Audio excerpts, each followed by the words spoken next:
हाय, आज ना माझ्याकडे सुक्या खोबऱ्याच्या वाट्या पडल्या होत्या. मी चटणी करू म्हटलं, चला तुमच्याबरोबर शेअर करूया.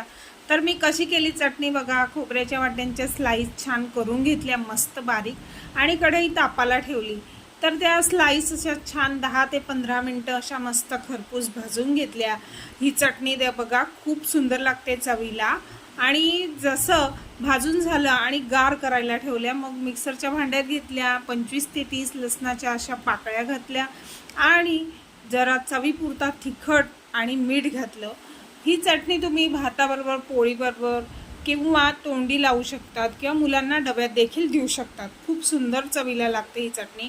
आणि बघा, मीठ घालून झालं असं मस्त चटणी मिक्सरला फिरवून झाली, अशी छान सुंदर चटणी लागते आणि त्याला लसणाची चव काही वेगळीच आहे.